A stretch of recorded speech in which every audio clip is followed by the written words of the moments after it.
उसके कई सारे पॉइंट्स हमने कर लिए ना। लोकेशन आपको आई होप याद हो गया होगा कि जो Cl माइनस होता है, जो एनाइन होता है, वो हमेशा सिंपल क्यूबिक सेल का फॉर्मेशन करता है ना, और जो केटाइन होगा ये प्रेजेंट होगा क्यूबिक वाइड में। क्यूबिक वाइड का मतलब सिंपल क्यूबिक सेल का बॉडी सेंटर होता है। इतना हमने कर लिया था।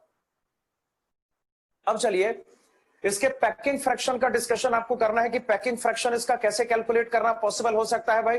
तो डायग्राम इसका मैं प्लॉट करूं, आपको प्लॉट नहीं करना है। डायग्राम मैं प्लॉट करूं, आपको प्लॉट नहीं करना, वो आपके नोट्स में है। देखिए डायग्राम इसका दोबारा समझ लो, प्लॉट मत करना, वो आपके नोट्स में है। देखिए ये जो एनाइन होगा, याद कर, जो एनाइन होगा वो सिंपल क्यूबिक सेल का फॉर्मेशन करेगा, यही तो मैंने बोला था ना। चलो ड्रॉ करके बात करते हैं इसको। पहले क्यूब यहां पे ड्रॉ करेंगे। I am drawing the cube. चलिए ऐसे क्यूब को ड्रॉ कर लिया, देख रहा सबको। फिर हमने डिस्कशन किया था, याद करिए, सीजियम क्लोराइड का हमने एग्जांपल लिया हुआ है ना। तो ये जो सर्कल यहां पर होगा वो Cl माइनस है। मान लो सर्कल आपका Cl माइनस है, तो जो डॉट यहां पर होगा, डॉट को क्या लिखेंगे, Cs प्लस। डॉट आपका यहां पे केटाइन होगा, that is Cs plus. Clear. तो चूंकि यहां पे आपका जो एनाइन होगा वो सिंपल क्यूबिक सेल का फॉर्मेशन करेगा, डिस्कशन इसका हो चुका है ना। तो एनाइन यहां पे सिंपल क्यूबिक सेल का फॉर्मेशन करेगा, कर दिया हमने। उसके बाद इसका जो बॉडी सेंटर होगा वहां पे क्यूबिक वाइड प्रेजेंट होता है, और याद करिए वहां पे आपका केटाइन प्रेजेंट होगा, सबको श्योर है ना। और हमारा टास्क यहां पर क्या, नंबर 4 हमें पैकिंग फ्रैक्शन कैलकुलेट करना है। हमारे को यहां पर F कैलकुलेट करना है। और F कैसे कैलकुलेट करेंगे बोल। F कैलकुलेशन आपको आइडियल सेल मान के करना पड़ेगा ना। तो जिस सेल की यहां पे बात करेंगे वो आइडियल सेल होगा। डिस्कशन आपको यहां पे आइडियल सेल मान के पैकिंग फ्रैक्शन कैलकुलेशन के बारे में आपको सोचना है। तो चलिए सोचना शुरू करेंगे। देखो क्या हो सकता है भाई, बड़ा सिंपल है। यहां ध्यान दो सारे, ये सिंपल क्यूबिक सेल है ना भाई, ये सिंपल क्यूबिक सेल है, और बीच में जो पार्टिकल का साइज है वो एप्रोप्रिएट है, मतलब सेल आपका आइडियल हो गया। इस बार ये मान के प्रोसीड करो। अब ये बताओ, इतना सबको मैंने समझा रखा है कि जब सिंपल क्यूबिक सेल का मामला आपके पास आता है तो जो एज का पार्टिकल होगा, हाँ जी, जो पार्टिकल होगा अलोंग द एज एक दूसरे को टच करेगा, ये सबको याद है ना। तो ये बताइए, अगर सिंपल क्यूबिक सेल में आपको ए कैलकुलेट करना, बोल ए का डेटा यहां पर क्या पॉसिबल होगा, बोल ये पार्टिकल इसको टच करेगा ना। चूंकि मैटर यहां पे सिंपल क्यूबिक सेल का है, तो बड़ी आसानी से कहा जा सकता है ए का जो डेटा यहां पर होगा मस्ट बी इक्वल टू कितना, बोल 2 और माइनस। ए का जो डेटा यहां पर होगा मस्ट बी इक्वल टू कितना, बोल 2 और माइनस। कुछ ऐसा करना पॉसिबल है। और एक चीज और, जब आपका सेल यहां पर आइडियल होगा तो बहुत आसानी से कहा जा सकता है ना कि आपका जो रेडियस रेशियो होगा, आपका जो R plus upon R minus होगा। ध्यान से, एनाइन यहां पे बिगर है, केटाइन यहां पे स्मॉलर है, तो जस्ट आपको R plus upon R minus करना पड़ेगा। बोलिए क्या रिजल्ट आएगा, 0.732 ना। आई होप आपको याद होगा। दिस इक्वल्स टू पॉसिबल होता है 0.732 अगर सेल आइडियल है तो। उसके बाद चल हमें दो कैलकुलेशन यहां पे करना पड़ेगा। पहला कैलकुलेशन वी ऑक्यूपाइड का करेंगे और दूसरा कैलकुलेशन वी अवेलेबल का करेंगे। तो चलिए ऑक्यूपाइड वॉल्यूम को कैलकुलेट करना स्टार्ट करते हैं। देखो कैसे करेंगे। This V occupied is equal to लिखा जा सकता है बहुत आसानी से केटाइन का नेट वॉल्यूम प्लस आपको यहां पे करना पड़ेगा एनाइन का नेट वॉल्यूम ना। ऐसा कुछ करेंगे। और याद करिए, हमने इस बात का डिस्कशन करा हुआ पिछली क्लास में कि जो केटाइन यहां पर होगा 1 के बराबर होगा, एनाइन का नंबर यहां पर क्या 1 के बराबर, ये सबको याद है ना। केटाइन का नंबर 1 है, एनाइन का नंबर 1 है, ये सबको श्योर है। ये डिस्कशन हो चुका है, याद करिए, ये हो चुका है ना। तो हमारे पास यहां पर केवल एक केटाइन प्रेजेंट होगा। अगर उस केटाइन का आपको वॉल्यूम कैलकुलेट करना है, केटाइन होगा स्फेरिकल, अगर आपको उस केटाइन का वॉल्यूम कैलकुलेट करना है तो कैलकुलेशन का तरीका 4/3 इंटू पाई इंटू यहां पे R प्लस का क्यूब करेंगे। अरे सबको दिख रहा है। और चूंकि आपके पास एक एनाइन का भी प्रेजेंस है, हमारे पास एक एनाइन भी तो प्रेजेंट है ना। अगर उस एनाइन का आपको वॉल्यूम कैलकुलेट करना है, एक एनाइन आपके पास है, तो इसको सिंपल लिखा जा सकता है 4/3 into pi into R minus का क्यूब ना। ऐसा कुछ करेंगे। चल कुछ कॉमन करना पॉसिबल है, क्या कॉमन करेंगे, ये सबको दिख रहा होगा ना। जस्ट आपको यहाँ पे 4/3 इंटू पाई को कॉमन करना है। तो जब इसको कॉमन करेंगे, बोल क्या रिजल्ट आएगा, ब्रैकेट में बचेगा R प्लस का क्यूब प्लस आपको यहां पे करना पड़ेगा R माइनस का क्यूब ना। इस तरीके से V ऑक्यूपाइड को कैलकुलेट करना पॉसिबल हो गया। अब आइए, अगला टास्क वी अवेलेबल को कैलकुलेट करने का हो सकता है ना। अगर आपको अवेलेबल वॉल्यूम कैलकुलेट करना, स्ट्रक्चर यहाँ पे क्यूबिक है, अगर आपको अवेलेबल वॉल्यूम कैलकुलेट करना, स्ट्रक्चर यहाँ पे क्यूबिक है, तो सिंपल सी बात है, एक का क्यूब करेंगे, सबको श्योर। तो जस्ट आपको यहाँ पर ए का क्यूब करना पड़ेगा, सबको दिख रहा है, दिस इक्वल्स टू बोल क्या रिजल्ट आएगा, ए का मतलब यहाँ पे 2r माइनस ना, अब ए का मतलब यहाँ पे 2r माइनस होगा, इसका क्यूब करेंगे, रिजल्टेंट यहाँ पर होगा 8 इंटू आर माइनस का क्यूब। और यहां तक समझे ना, यहां तक मेरे ख्याल से सबको क्लियर हो गया होगा। उसके बाद आपको जब पैकिंग फ्रैक्शन कैलकुलेट करना है तो ऑक्यूपाइड वॉल्यूम को अवेलेबल से डिवाइड करेंगे तो इसको कैलकुलेट करना पॉसिबल हो जाएगा। तो चलो कैलकुलेट करते हैं, देख क्या होगा भाई, ये मैं हटा दे रहा हूं, ये तो आपके इस नोट्स में है ही। तो अगर हम यहाँ पे पैकिंग फ्रैक्शन कैलकुलेट करेंगे, बोल क्या रिजल्ट आएगा, वी ऑक्यूपाइड अपॉन, इसको लिखा जा सकता है वी अवेलेबल। अब इसको सॉल्व करें, जो वी ऑक्यूपाइड होगा उसको लिखेंगे 4/3 इंटू पाई इंटू ये होगा आर प्लस का क्यूब प्लस यहाँ पे करना पड़ेगा आर माइनस का क्यूब अपॉन, और बता भाई डिनोमिनेटर में वी अवेलेबल है ना, and this V available is equal to, बोल क्या रिजल्ट आएगा भाई, 8 इंटू आर माइनस का क्यूब। कुछ ऐसा यहाँ पे करना पॉसिबल हो सकता है, सबको देख रहा है। अब इसको सॉल्व करें, बोल क्या रिजल्ट आएगा, ये पाई/6 हो जाएगा ना। अगर बात करें 4, हाँ भाई ये 8 जाएगा नीचे तो कितना हो जाएगा पाई/6, तो सिंपल यहां पे लिखा जाएगा पाई/6। हाँ जी, पैकिंग फ्रैक्शन इक्वल्स टू पाई/6 मल्टीप्लाइड बाई, बोल और क्या रिजल्ट आएगा भाई, इस आर माइनस क्यूब से दोनों को डिवाइड करेंगे। तो जब ऐसा करेंगे मामला बड़ा सिंपल सा, बोल क्या रिजल्ट आएगा, आर प्लस अपॉन यहाँ पे आर माइनस का क्यूब करना पॉसिबल हो सकता है, प्लस यहाँ पे 1 पुट करेंगे, सबको दिख रहा है ना। और जब इसको अल्टीमेटली इसमें वैल्यूज पुट करेंगे, this packing fraction equals to, बोल क्या रिजल्ट आएगा, पाई/6 मल्टीप्लाइड बाई, जैसे मैंने बात करी है ना, चूंकि यहाँ पे सेल आइडियल है तो जो रेडियस रेशियो होगा मस्ट बी इक्वल टू 0.732 ना, तो इसको यहाँ पे लिखा जा सकता है 0.732, इसका क्यूब करना पड़ेगा, प्लस यहाँ पे 1 पुट करेंगे, और अब ये फाइनल हो गया।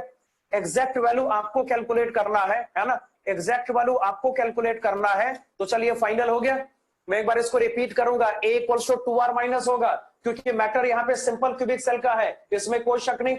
और बताइए रेडियस रेशो 0.732 के बराबर, ऑक्यूपाइड वॉल्यूम ऐसे कैलकुलेट करेंगे v प्लस और v माइनस करके, अवेलेबल वॉल्यूम कैलकुलेट करने का तरीका बस आपको a का क्यूब करना पड़ेगा, और जब दोनों को डिवाइड करेंगे इस तरीके से पैकिंग फ्रैक्शन कैलकुलेट करना पॉसिबल हो जाएगा। और अब ये फाइनल हो गया, नोट किया इसको, नोट किया, CS plus CL minus smaller है, बिल्कुल स्मॉलर है, नोट कर लिया, हटा दो इसको।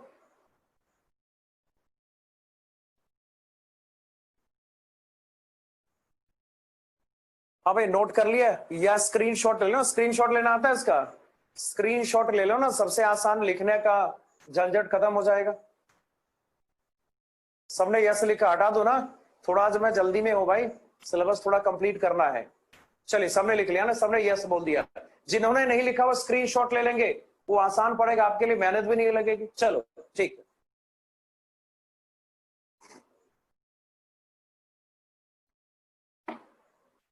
अरे हटा दो,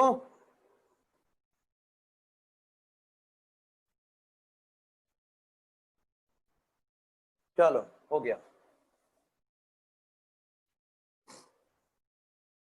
चलिए अब ये साइड में रहने दे रहा हूं, ये साइड बाकी इधर मैंने बता दिया। अब अगला डिस्कशन स्टार्ट करेंगे, अगला डिस्कशन आपका है दैट इज, देखिएगा ध्यान से सुनना मेरी बात को, अगला डिस्कशन आपको यहां पर AB2 टाइप का करना है। AB कंप्लीट हो गया, AB टाइप हमने कंप्लीट कर लिया, उसमें बात करिए NaCl का डिस्कशन हमने कर लिया, NaCl कंप्लीटेड। उसके बाद यहाँ पे जिंक सल्फाइड टाइप का स्ट्रक्चर हो गया, और लास्ट में हमने CaCl का स्ट्रक्चर करा है जो कि आपके सामने है ना। तो ये पहला सेक्शन हमारा ओवर हो गया। अब यहाँ पे दूसरे सेक्शन की बात करेंगे, दूसरा सेक्शन यहाँ पर AB2 टाइप होगा, दूसरा सेक्शन यहाँ पर AB2 टाइप होगा। इसका क्या मतलब हो सकता है वो ड्रॉ करने से आपको पता चलेगा। तो चलिए शुरू करते हैं जल्दी से आइए अगला डिस्कशन स्टार्ट करेंगे। दूसरा सेक्शन यहाँ पर AB2 टाइप होगा, ध्यान से, दूसरा सेक्शन आपका यहाँ पर AB2 टाइप होगा। देखिए AB2 टाइप बहुत सारे, इसमें बहुत सारी कैटेगरीज होती है, मगर हमें वही डिस्कस करना है जो सिलेबस के अंदर है। आपको डिस्कशन यहाँ पे करना है फ्लोराइट टाइप स्ट्रक्चर का। यहाँ पे जो डिस्कशन होगा उसको बोलते हैं फ्लोराइट टाइप स्ट्रक्चर, उसी का डिस्कशन आपको यहां पे करना है। तो लिखिए फ्लोराइट टाइप स्ट्रक्चर, ऐसे फ्लोराइट टाइप स्ट्रक्चर। इसका सबसे बेस्ट एग्जांपल होता है कैल्शियम फ्लोराइड, इसका सबसे बेस्ट एग्जांपल यहां पे कैल्शियम फ्लोराइड होता है, इसका सबसे कॉमन एग्जांपल है।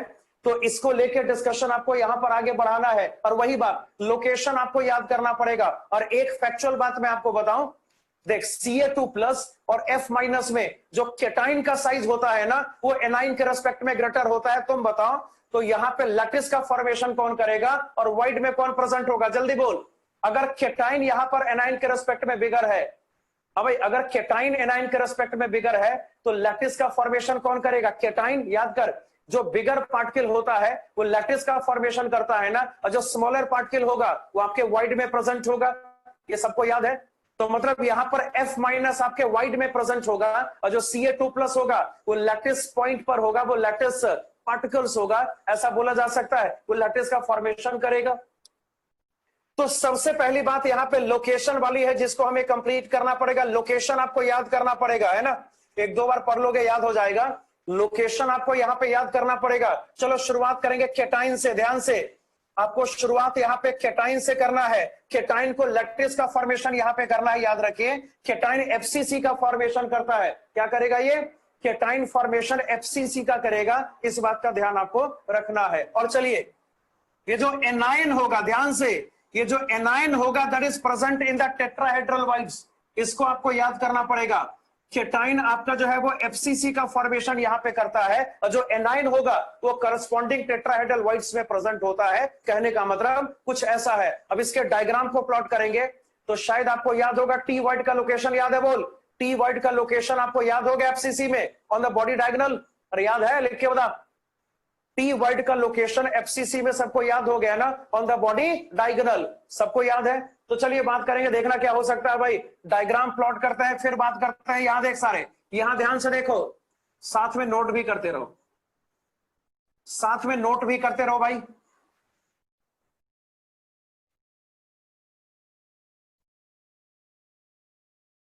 हाँ,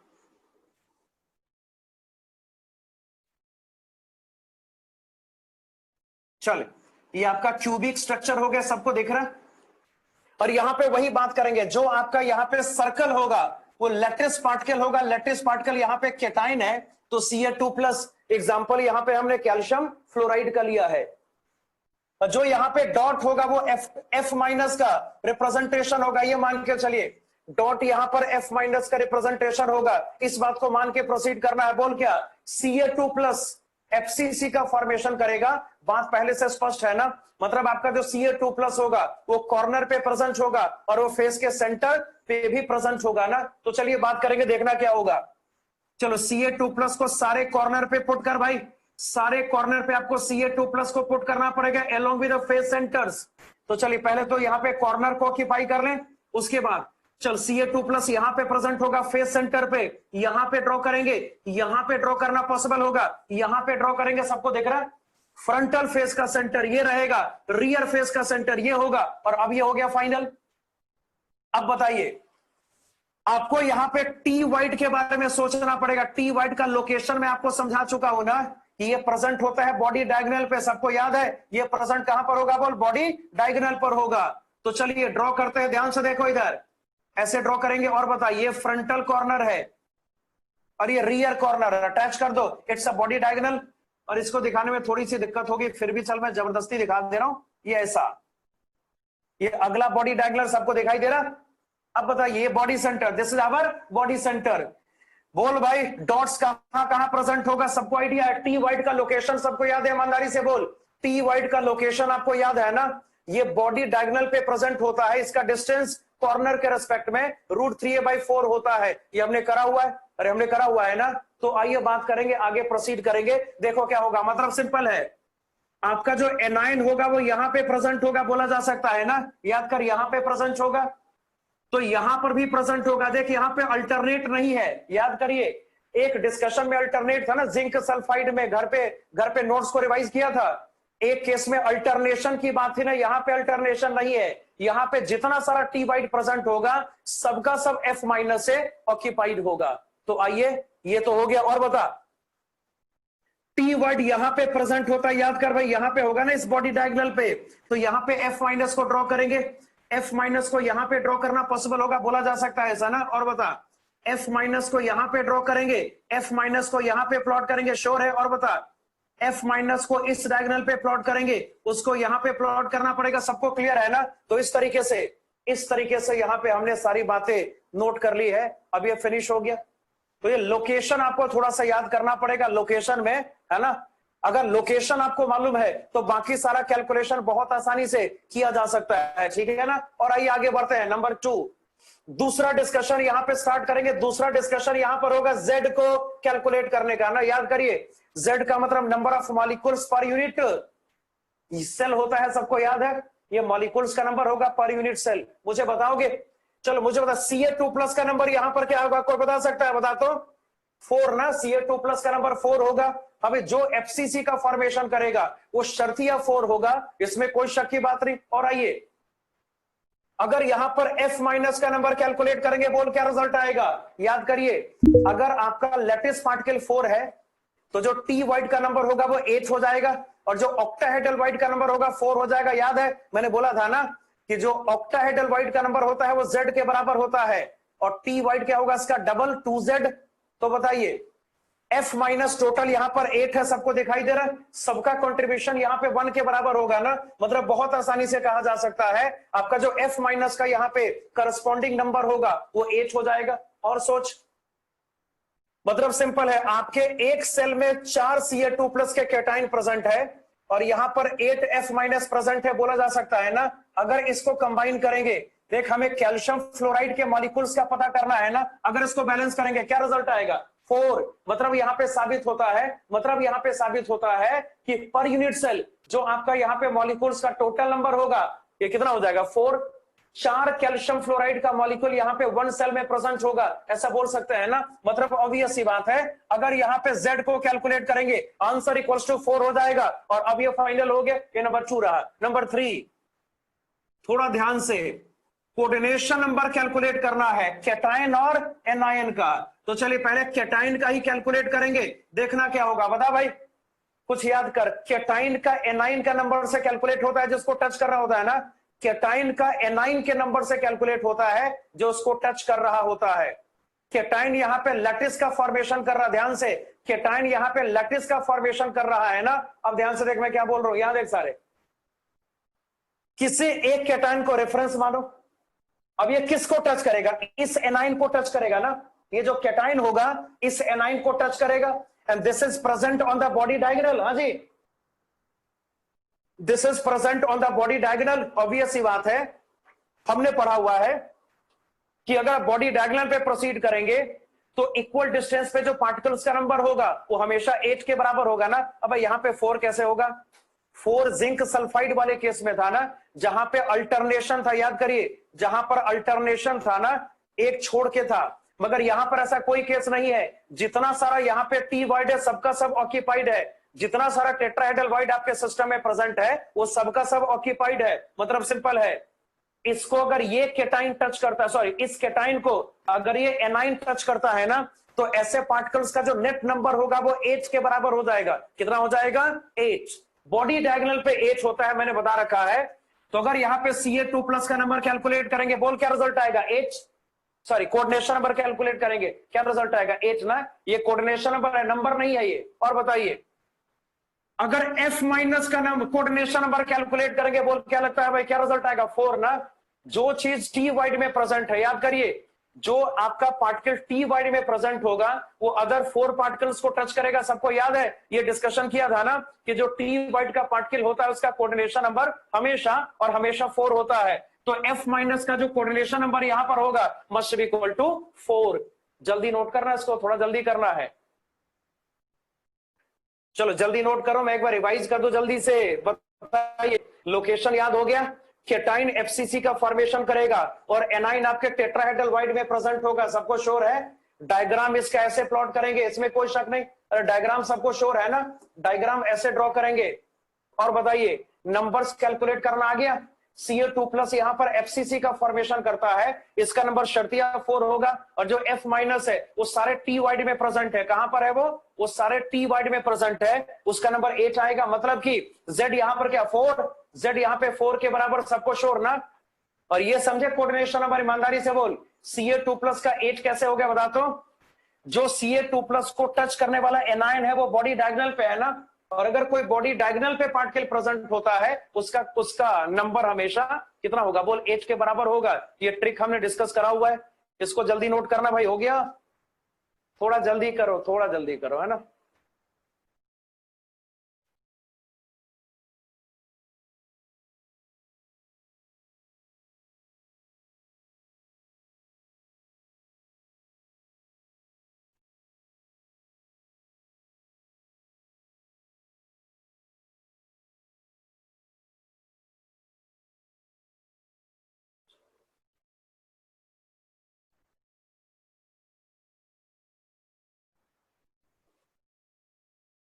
अब सबने डर लिख दिया, हटा दो, हटा दो ना, पक्का पक्का हटा दूं, ठीक।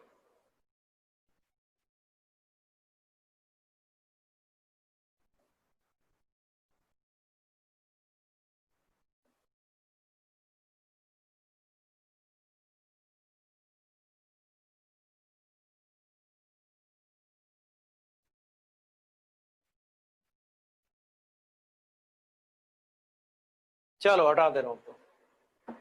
अगला discussion packing fraction calculation. Packing fraction calculation कैसे करेंगे सोचते, बस कुछ खास नहीं करना, थोड़ा सा मैथमेटिक्स अप्लाई करना है तो आराम से हो जाएगा। देखिएगा, अगर यहां पे पैकिंग फ्रैक्शन कैलकुलेट करेंगे, पैकिंग फ्रैक्शन कैलकुलेशन हमेशा आइडियल सेल मान के करेंगे। अब ये बहुत बार रिपीट कर दिया ना, पैकिंग फ्रैक्शन हमेशा आइडियल सेल मान के करना होता है, आइडियल सेल मान के इसको कैलकुलेट करना होता है। आइए, पहली बात तो यह है कि जब पैकिंग फ्रैक्शन का मामला होगा तो इसका रेडियस रेशियो क्या होगा, थोड़ा ध्यान से देखना। इस बार का रेडियस रेशियो R-/R+ होगा ना। हाँ भाई, किसी को कंफ्यूजन है इसमें, मतलब R-/R+ यहां पे करना पड़ेगा, क्यों।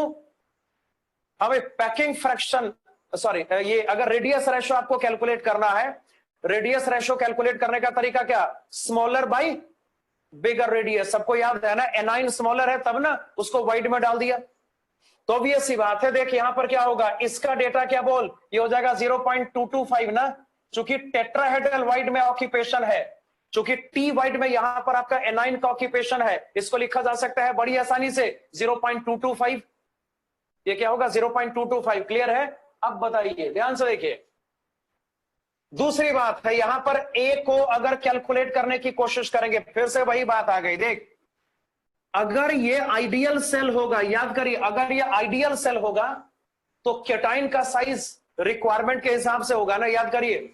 अगर ये आइडियल सेल होगा तो केटाइन का साइज रिक्वायरमेंट के हिसाब से होगा, ये सबको श्योर है ना। मतलब केटाइन एक दूसरे को टच करेगा ना, एनाइन का साइज रिक्वायरमेंट से ज्यादा नहीं होने वाला, क्योंकि आइडियल सेल है।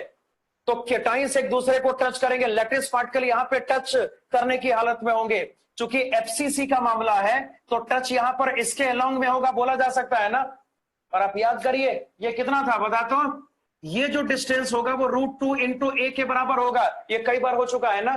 तो मुझे बताइए, बहुत आसानी से कहा जा सकता है √2a इज इक्वल टू बोल क्या होगा, 4 इंटू R+ ना। हाँ जी, हाँ या ना बता बोल, यहां से यहां 4 रेडियस है ना, एक इसका रेडियस है, 2 इसका रेडियस होगा और एक इसका रेडियस होगा। ये कितना है 4 इंटू R+, क्योंकि सब एक दूसरे को टच कर रहा है। अरे समझे बात को, सब एक दूसरे को टच कर रहा है। चल, हमारा टास्क यहां पर क्या, हमारा टास्क है ए को सेपरेट करने का। अगर ए को सेपरेट करेंगे बोल क्या रिजल्ट आएगा, 2√2 मल्टीप्लाइड बाई R+। अगर ए को सेपरेट करेंगे रिजल्ट आपका यहां पर होगा 2√2 मल्टीप्लाइड बाई R+। और चलिए आगे ध्यान से देखिए, पहला कैलकुलेशन आपको वी ऑक्यूपाइड का करना चाहिए। This V occupied is equal to cation का वॉल्यूम प्लस यहां पे करना पड़ेगा एनाइन का वॉल्यूम। सबको दिख रहा है, बस केटाइन यहां पर क्या था 4 और एनाइन 8 ना, केटाइन 4 और एनाइन 8, सबको देखा। तो 4 केटाइन अगर होगा तो 4 इंटू इसको यहां पे करना पड़ेगा 4/3 इंटू पाई इंटू यहाँ पे आर प्लस का क्यूब करेंगे प्लस। चल हमारे पास 8 एनाइंस भी है ना, 4 केटाइन 8 एनाइन, ये तो हमने साबित कर लिया। तो बताइए क्या होगा, ये हो जाएगा 8 इंटू वॉल्यूम पर एनाइन यानी 4/3 इंटू पाई इंटू यहाँ पे आर माइनस का क्यूब करेंगे। आई होप इतना आपको समझ में आ रहा होगा। चल भाई कुछ कॉमन करना पॉसिबल है बड़ी आसानी से ना, देख इधर 16/3 इंटू पाई को यहां पे कॉमन किया जा सकता है। तो जब इसको कॉमन करेंगे बता क्या होगा भाई, ब्रैकेट में आएगा आर प्लस का क्यूब और बोल ये हो जाएगा 2 इंटू आर माइनस का क्यूब ना। अरे बात को समझे, लिख के बता, यहां तक आया समझ में। केटाइन का वॉल्यूम प्लस एनाइन का वॉल्यूम अगर यहां पे लेंगे, पार्टिकल्स का टोटल वॉल्यूम कैलकुलेट करना ही वी ऑक्यूपाइड को कैलकुलेट करने जैसा होता है ना। तो केटाइन का वॉल्यूम एनाइन के वॉल्यूम का सम करना है तो वी ऑक्यूपाइड को कैलकुलेट करना पॉसिबल हो जाएगा। और बताइए अगर हमने वी अवेलेबल को कैलकुलेट करें, ये तो हमेशा सबसे आसान रहता है ना। अगर आपको वी अवेलेबल कैलकुलेट करना है, गिवन स्ट्रक्चर का वॉल्यूम कैलकुलेट करना है, तो ये हम कई बार कर चुके हैं। क्यूबिक स्ट्रक्चर है तो जस्ट आपको ए का क्यूब करना पड़ेगा। तो अगर हम यहां पर ए का क्यूब करेंगे, बोल क्या रिजल्ट आएगा, ए का क्यूब करने का मतलब इसका क्यूब करना है, बोलिए क्या देगा आपको 16 इंटू √2 इंटू आर प्लस का क्यूब ना। हाँ भाई इसका क्यूब करेंगे तो मैंने सीधे आंसर लिख दिया, समझ गए, इसका क्यूब करेंगे यही तो आंसर आएगा 16 into √2 multiplied by r plus का क्यूब, राइट। चलो इसको जल्दी नोट करो तो जरा, इसमें कोई दिक्कत नहीं होनी चाहिए। सेल आइडियल है, नोट करते रहो फिर मैं समझाता जा रहा हूं। सेल आपका आइडियल है ना, तो रेडियस रेशियो एप्रोप्रिएट होगा, ये रिक्वायरमेंट से ज्यादा नहीं होना है। बाकी ये समझे थे सारे, √2 है। हाँ भाई ये कैसा है, ये ऐसा है ना, ये केटाइन यहां पे केटाइन यहां पे केटाइन, ये है ना √2 है, याद करिए ये √2 है। तो देखिए 1R 2R इसमें से 2R यहां पे बीच में और 1R यहां पे 4R, √2 is equal to 4R plus, ये सबको दिखाई दिया। तो वही चीज है, उसके बाद वी ऑक्यूपाइड ऐसे कैलकुलेट करेंगे, वी अवेलेबल ऐसे कैलकुलेट करेंगे। आई होप आपको समझ में आ गया होगा, सबने नोट कर लिया।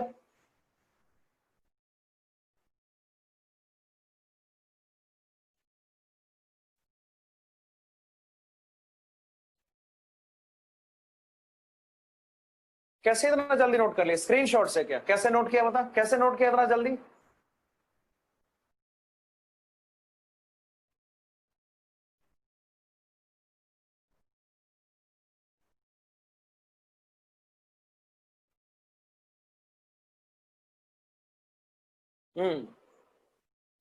क्लियर ना सबको, अब हटा दो, ठीक है। चल मैं इधर लिख रहा हूं ना, यहां इधर तो नोट कर ही लिया होगा सबने। अब यहां से देखिएगा, अब तो बड़ा आसान है, वही करना है जो हम बार बार करते आ रहे हैं ना। पैकिंग फ्रैक्शन हमें कैलकुलेट करना है तो करना पड़ेगा V occupied upon V available, और क्या। तो अगर पैकिंग फ्रैक्शन कैलकुलेट करना है तो कैलकुलेशन का तरीका वही पुराना, V occupied upon V available. अब बोलिए भाई, वी ऑक्यूपाइड हमने कैलकुलेट करा भाई, इसको पुट करेंगे सीधा 16/3 इंटू पाई और बता इंटू आर प्लस का क्यूब करेंगे प्लस 2 इंटू आर माइनस का क्यूब हो जाएगा डिवाइडेड बाय, और बोल क्या होगा, this is divided by V available.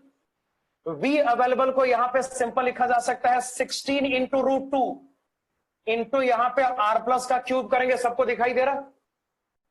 अब इसको सॉल्व कर, बोल क्या रिजल्ट आएगा, 16 से सीधा 16 कैंसल्ड, इसमें मेरे ख्याल से किसी को दिक्कत नहीं होनी चाहिए। तो यहां देख सब ध्यान से, ये हो जाएगा, बता कितना आएगा, पाई बाई यहां पर होगा 3 इंटू √2 ना, कितना कर लेंगे, और बोलिए ब्रैकेट में अगर आप जाओगे तो क्या होगा, ब्रैकेट में सोचो क्या, इस आर प्लस क्यूब से दोनों को डिवाइड करेंगे, ये तो सबको श्योर है। तो जस्ट आपको यहां पे करना पड़ेगा 1 प्लस, हाँ जी, आर प्लस क्यूब से दोनों को डिवाइड करेंगे 1 हो जाएगा, 1 प्लस ये हो जाएगा 2 into r minus upon r plus का क्यूब। इतना सबको श्योर है ना। मतलब अगर यहां पे फाइनली पैकिंग फ्रैक्शन के बारे में सोचेंगे, रेडियस रेशियो सब्स्टिट्यूट करके आराम से आंसर निकाला जा सकता है ना। तो अगर आंसर कैलकुलेट करेंगे, बोल क्या रिजल्ट आएगा, पाई बाई 3 √2 मल्टीप्लाइड बाई बोल कितना 1 प्लस 2 इंटू मतलब R minus upon R plus कितना बोल 0.225 का क्यूब करना पड़ेगा, सबको श्योर है ना। इस तरीके से पैकिंग फ्रैक्शन इसका भी कैलकुलेट करना पॉसिबल हो सकता है। और बात को समझे सारे?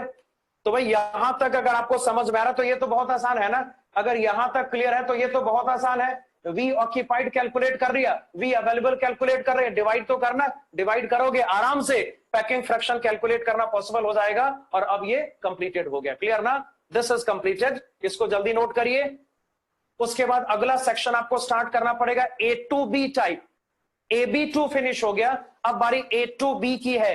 लोकेशन याद करना पड़ेगा सबका, मैं पहले बता दे रहा हूं, लोकेशन आपको याद करना पड़ेगा, बिना लोकेशन के काम नहीं चलने वाला है। अबे लोकेशन आपको थोड़ा सा याद करना पड़ेगा, अभी जब क्वेश्चंस करेंगे तो और ज्यादा चीजें क्लियर हो पाएंगी। तो चलो इसको जल्दी नोट करके फिनिश करो। बेटा एसआईपी बैच कल आपका टेस्ट है, अपना टाइम टेबल चेक कर लीजिएगा। हटा दो। ओके बेटा। बेटा कोई डाउट हो तो पूछो, और समझ में आ गया तो हैंड रेज कर दो। एसआईपी बैच का कल टेस्ट है। AB2 का एक ही एग्जांपल, एक ही टाइप हमें डिस्कस करना है, वो है CaF2 type structure, fluorite type structure. वो कंप्लीट हो गया, सबका नोट हो गया। अब आइए तीसरे सेक्शन पे, ये सबका नोटेड है, हटा दो इसको। अब आइए तीसरे सेक्शन पे, देख तीसरा सेक्शन क्या होगा। तीसरा सेक्शन यहां पर A2B टाइप होता है, ध्यान से देखिएगा। तीसरा सेक्शन यहां पर A2B टाइप होगा। तीसरा जो आयनिक क्रिस्टल है वो A2B टाइप है, जो कि हमें डिस्कस करना है। देख टाइप तो कई सारा होता है, मगर हमें सिलेबस के हिसाब से चलना है। तो A2B टाइप आपका यहां पे तीसरा कैटेगरी होगा आयोडिक सॉलिड्स का। देख इसमें एक डिस्कशन आपको करना है केवल, that is the anti fluorite structure. Heading दो एंटी फ्लोराइट स्ट्रक्चर, ध्यान से। एक डिस्कशन आपको यहां पे करना है, that is anti fluorite structure. Anti fluorite structure, anti fluorite structure का सबसे बेस्ट एग्जांपल होता है sodium oxide Na2O। Anti fluorite structure का सबसे बेस्ट एग्जांपल होता है सोडियम ऑक्साइड। ये सबसे इसका कॉमन एग्जांपल है, ये इसका सबसे ज्यादा कॉमन एग्जांपल है। इसको लिखा मैंने, अब ध्यान से देखिए, थोड़ा ध्यान। एंटी लगा हुआ है, वर्ड यहां पर एंटी है, वर्ड यहां पर क्या बोल एंटी है, सबको दिख रहा है ना। एंटी वर्ड मतलब क्या, फ्लोराइड को रिवर्स करेंगे, पिछले स्ट्रक्चर को रिवर्स करेंगे। रिवर्स करने का मतलब है कि जो केटाइन होगा वो एनाइन की प्लेस पे चला जाएगा, और जो एनाइन होगा केटाइन की प्लेस पे चला जाएगा। मतलब पहला पॉइंट यहां पे लोकेशन का है, मैं लिखता हूं, उसके बाद आप बड़ी आसानी से समझ जाएंगे। यहां देख, कल यहां देखो, एंटी फ्लोराइड स्ट्रक्चर फ्लोराइड का जस्ट अपोजिट है। और पहला डिस्कशन आपको यहां पे लोकेशन का ही करना है, पहला डिस्कशन आपको यहां पे लोकेशन का ही करना है। तो लोकेशन वाले केस में देखिए अब इस बार क्या होगा। ये जो O2 माइनस है ना, ये बिगर पार्टिकल है विथ रेस्पेक्ट टू Na+। अब मुझे बताओ, अब Na+ के रेस्पेक्ट में O2 माइनस बिगर होता है, मुझे बताओ। अब मुझे आप बताएंगे कि भाई लैटिस का फॉर्मेशन यहां पर कौन करेगा और वाइड में कौन प्रेजेंट होगा, बोल। इस बार एनाइन बिगर है ना, तो एनाइन यहां पे लैटिस का फॉर्मेशन करेगा, और जो केटाइन यहां पर होगा वो क्या करेगा, बोल। जो केटाइन यहां पर होगा वो एक्चुअल में आपके वाइड में प्रेजेंट होगा, ये तो सबको श्योर है। और एंटी फ्लोराइड, ध्यान से, एंटी फ्लोराइड मतलब कि जो डिस्कशन पिछला हमने करा ना उसको रिवर्स करिए, उसको रिवर्स करिए। मतलब ये करेंगे, देखिए मतलब ये करेंगे, यहां देखो, जो आपका यहां पर एनाइन है ना वो बिगर पार्टिकल है, और जब एनाइन बिगर पार्टिकल होगा ये लैटिस का फॉर्मेशन करेगा। मतलब कि एनाइन प्रेजेंट होगा FCC लैटिस पे। एनाइन क्या फॉर्म करेगा, बोल, FCC। और आइए जहां तक केटाइन का सवाल है, केटाइन यहां पे प्रेजेंट होगा किसमें, बोल, टेट्राहेड्रल वाइड में। एनाइन FCC का फॉर्मेशन करेगा, केटाइन यहां पे टेट्राहेड्रल वाइड में प्रेजेंट होगा। यही डायग्राम रिपीट करेंगे सीधा, और क्या मतलब इसमें क्या होगा मैं बता देता हूं। जो बिगर सर्कल यहां पर है वो एनाइन है, और एनाइन यहां पर O2 माइनस है ना, दिखाई दे रहा। और जो डॉट्स यहां पर होगा वो केटाइन होगा, और इस बार केटाइन का मतलब Na+ होगा। आई होप आपको ये भी दिख रहा होगा। तो डायग्राम पहले जैसा ही रहेगा, डायग्राम बिल्कुल पहले जैसा ही रहने वाला है। फर्क यह है कि केटाइन की प्लेस पे एनाइन पुट करेंगे पिछले के रेस्पेक्ट में, और इसका भी उल्टा भी करेंगे। तो मामला बड़ा सिंपल सा, मैं रिपीट कर दे रहा हूं, मैं रिपीट कर रहा हूं। देख ये हमारा स्ट्रक्चर है, और अब जो सर्कल्स यहां पर है वो O2 माइनस है। मतलब O2 माइनस यहां पे एफसीसी का फॉर्मेशन करेगा। बोल क्या करेगा? O2 माइनस यहां पर एफसीसी का फॉर्मेशन करेगा। और जो Na+ होगा, आपका जो Na+ होगा ये प्रेजेंट होगा टेट्राहेड्रल वाइट्स में। अरे बात को समझे? एंटी फ्लोराइड का क्या मतलब? बोल एंटी फ्लोराइड का मतलब क्या? फ्लोराइड का जस्ट अपोजिट, हाँ या ना बता तो। एंटी फ्लोराइड का मतलब फ्लोराइड का जस्ट अपोजिट होगा।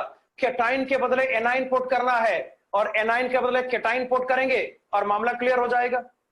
तो इस बार का जो स्ट्रक्चर है पिछले का जस्ट अपोजिट है। पिछले बार जहां पे एनाइन था, अब इस बार केटाइन जाएगा, और जहां पे केटाइन उस बार एनाइन जाएगा। क्लियर ना? तो इसको नोट करिए। O2 माइनस एफसीसी का फॉर्मेशन करेगा और जो Na+ होगा वो टेट्राहेड्रल वाइड में प्रेजेंट होगा। आजा नंबर 2 पे, आजा ध्यान से देख नंबर 2 कैसा। हाँ भाई, Z calculation, how to calculate Z, बड़ा सिंपल है ना। चलो Z कैलकुलेट करेंगे, बहुत आसान। सब यहां देखो, अगर Na+ का नंबर कैलकुलेट करा जाए, बोल क्या आंसर आएगा? तुम ही बता दो। Na+ का नंबर क्या? 4 8 6 क्या होगा? बोल Na+ का नंबर 4, फिर किसने बोल दिया? अरे 8 ना। Na+ is present in the tetrahedral voids, और यहां पर कोई अल्टरनेशन नहीं है ना। वो जिंक सल्फाइड वाले केस में अल्टरनेशन था, यहां पे स्ट्रेट फॉरवर्ड बात है कि जितना सारा टी-वाइड आपके सिस्टम में प्रेजेंट होगा सबका सब ऑक्यूपाइड बाय Na+ होगा। क्लियर? तो टी-वाइड यहां पर 8 है, सब में Na+ प्रेजेंट है। मतलब बहुत आसानी से बिल्कुल लॉजिक के साथ कहा जा सकता है कि जो Na+ का टोटल नंबर यहां पर आएगा मस्ट बी इक्वल टू 8। और बताइए, अगर हम यहां पर O2 माइनस का नंबर कैलकुलेट करेंगे, बोल क्या रिजल्ट आएगा? बता तो। क्योंकि O2 माइनस यहां पर एफसीसी का फॉर्मेशन कर रहा है, इसका जो नंबर होगा मस्ट बी इक्वल टू 4 हो जाएगा। अब सोचिए क्या लगता है भाई, हमारे इस सेल में 8 Na+ है ना, और यहां पे 4 O2 माइनस है। दिस इज इक्विवेलेंट टू, पता क्या रिजल्ट आएगा? बोल जल्दी से।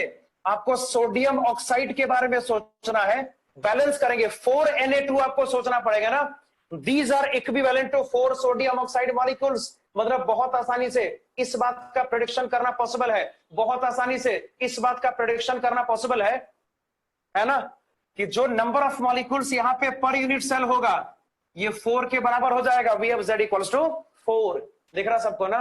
और आइए तीसरा डिस्कशन आपको कोऑर्डिनेशन नंबर का करना पड़ेगा। बोल क्या लगता है? Na+ का बता जल्दी से। Na+ का कोऑर्डिनेशन नंबर क्या होगा? जल्दी बोल। Na+ का कोऑर्डिनेशन नंबर बता तो। 4 ना? अरे 4 होगा, सबको श्योर है। जो टी-वाइड में जाएगा, जो टेट्राहेड्रल वाइड के अंदर प्रेजेंट है, उसका कोऑर्डिनेशन नंबर हर हाल में 4 होगा, बिना किसी प्रॉब्लम के कहा जा सकता है ना। तो जो कोऑर्डिनेशन नंबर Na+ का है वो 4 के बराबर है। और बता, क्या O2 माइनस का कोऑर्डिनेशन नंबर निकाल पाओगे? O2 माइनस का बोल जल्दी। 8 आएगा, बिल्कुल आएगा। मैं समझा तो ध्यान से। देखिए ये रहा O2 माइनस, ये O2 माइनस है ना।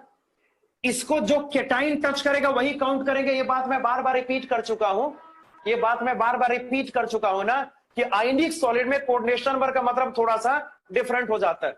अगर केटाइन का कैलकुलेट करना है, उन एनाइंस का नंबर कैलकुलेट करना पड़ेगा जो उस केटाइन को टच करेगा।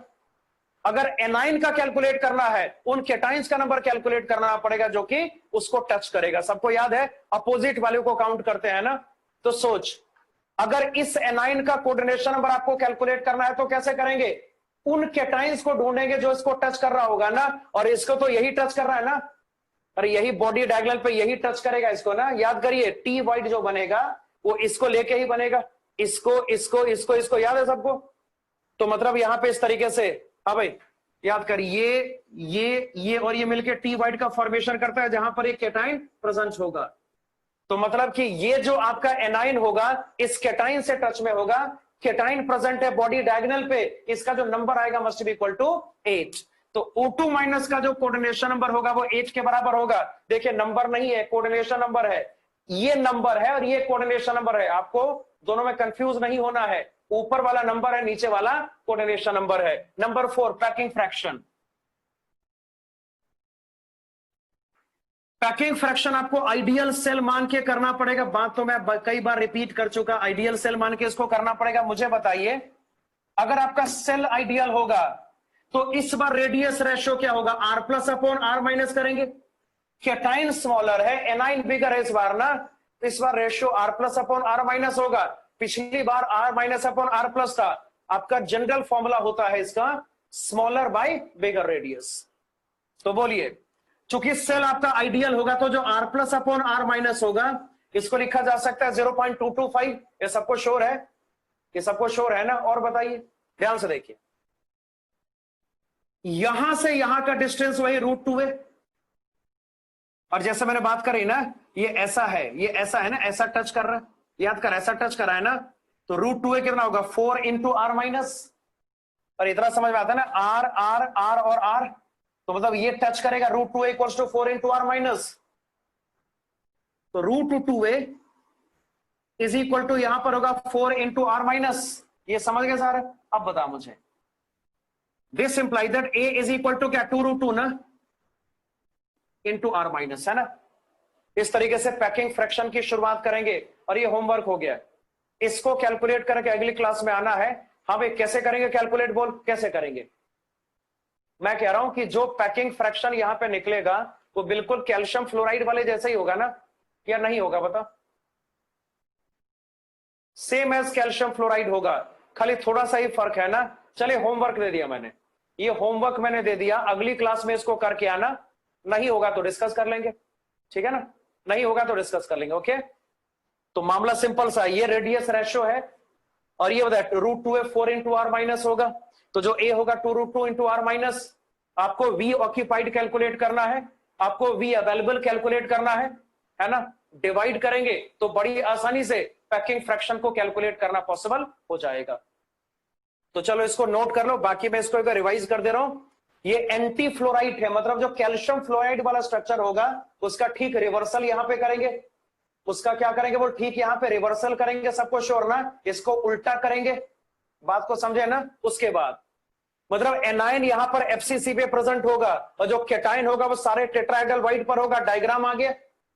बाकी देखिए, जेड ऐसे कैलकुलेट करना पॉसिबल है, कोऑर्डिनेशन नंबर ऐसे कैलकुलेट करना पॉसिबल है। और जहां तक सवाल है पैकिंग फ्रैक्शन का, है ना, यहां तक हिंट देके मैंने होमवर्क दे दिया है, इसको अगली क्लास में आपको करके आना है, ठीक है ना? तो चलिए इसको जल्दी नोट करो, फिर आगे बात करते हैं। तो क्या क्या हो गया? ए बी टाइप कंप्लीट हो गया, A2B हो गया, सॉरी AB2 हो गया, और A2B भी कंप्लीट हो गया। एक दो और यहां पे स्पेशल स्ट्रक्चर का डिस्कशन करना होता है एडवांस लेवल पे, उसको भी पूरा करेंगे। इसको जल्दी नोट करो, इसको जल्दी नोट करके फिनिश करो।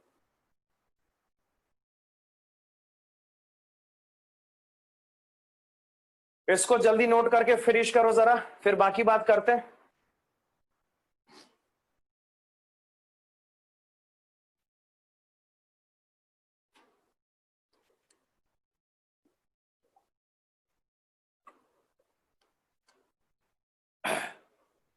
हो गया? सबका हो गया?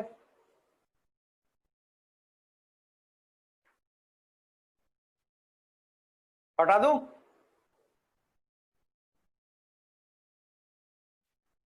ठीक है, फिर सबने डन लिख दिया, हटा दे रहा हूं फिर मैं, हटा दो ना। अगला डिस्कशन लिखो, अदर स्ट्रक्चर्स, हेडिंग दो अदर स्ट्रक्चर्स, हेडिंग दो अदर स्ट्रक्चर्स।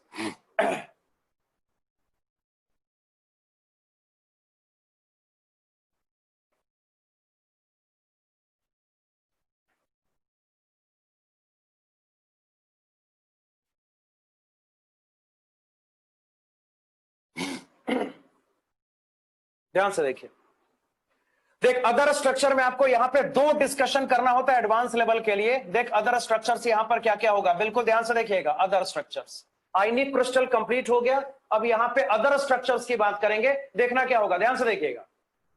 देख यहां पे दो स्ट्रक्चर आपको करना पड़ेगा, एक होगा डायमंड स्ट्रक्चर, दूसरा स्पाइनल स्ट्रक्चर। एक आपका डायमंड स्ट्रक्चर होगा, दूसरा स्पाइनल स्ट्रक्चर होगा। तो चलिए शुरुआत करेंगे, हेडिंग दो डायमंड। अदर स्ट्रक्चर में दो पार्ट यहां पे बनेगा, दो सेक्शन इसका बनेगा।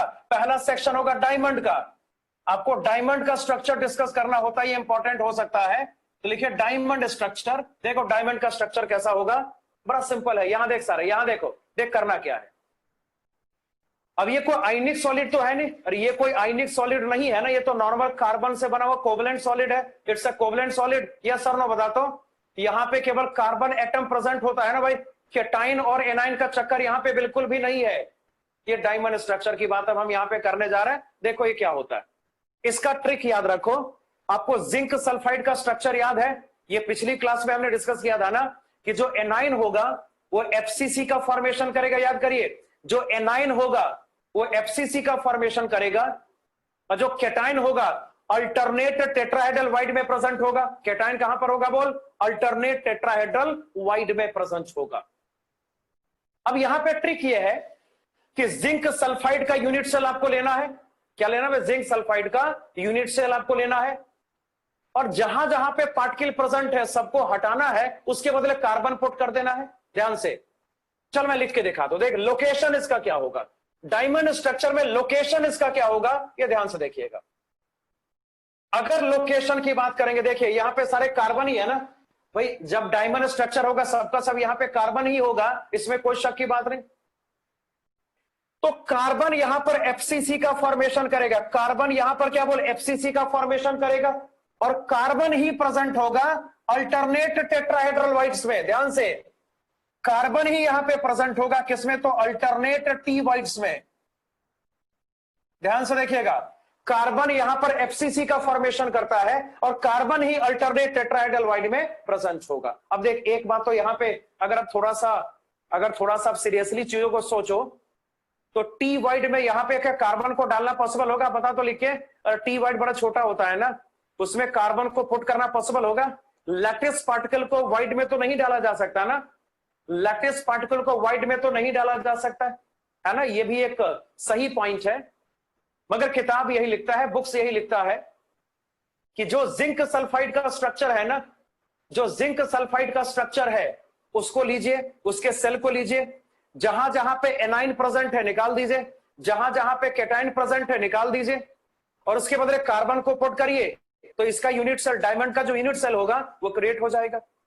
फिर बुक में यह भी लिखा होता है कि कार्बन यहां पे टी वाइड में ही प्रेजेंट होता है। तो भैया ये बुक में लिखा रहता है तो हम इसको मान लेते हैं, बाकी टी वाइड यहां पे पॉसिबल तो होगा नहीं ना भाई। लैटिस पार्टिकल को वाइड में थोड़ी डाला जा सकता है। हाँ भाई, लैटिस पार्टिकल को वाइड में नहीं डाला जा सकता ना, ऑब्वियस सी बात है। वाइड में क्या होगा भाई? वाइड में थोड़ा सा छोटा पार्टिकल होना चाहिए। मतलब हम बोलेंगे स्ट्रक्चर यहां पे आइडियल नहीं है। क्या बोलेंगे? स्ट्रक्चर यहां पे आइडियल बिल्कुल भी नहीं है। तो आइए बात करते हैं, देखते हैं क्या हो सकता है। यहां देखो सारे। तो जब लोकेशन की बात आई है तो हम इसका डायग्राम प्लॉट कर ले सीधा। जब लोकेशन की बात है तो डायग्राम इसका प्लॉट कर लेंगे, फिर बाकी सोचेंगे क्या किया जा सकता है। चलिए भाई, तो डायग्राम की शुरुआत आपको ऐसे क्यूब से करनी पड़ेगी। क्यूब हमने ड्रॉ कर लिया लाइक दिस। क्यूब यहां पे हमने सपोज कर ऐसे ड्रॉ कर लिया। ठीक है भैया, ड्रॉ कर लिया। हाँ जी, कार्बन एफसीसी का फॉर्मेशन करेगा। देख भाई, आपको थोड़ा सा लोकेशन याद करना पड़ेगा, 2-4 बार पढ़ लोगे तो याद हो जाएगा मेरे ख्याल से। क्या देखिए, कार्बन एफसीसी का फॉर्मेशन करेगा और कार्बन ही अल्टरनेट टेट्राहेड्रल वाइड में प्रेजेंट होगा। ट्रिक क्या है मैं आपको समझा चुका हूं ना। तो यहां देखिए, मतलब ये कार्बन एटम्स है। अब यहां पर तो एक ही टाइप के सारे एटम्स है, तो भाई एक सर्कल से काम चल जाएगा।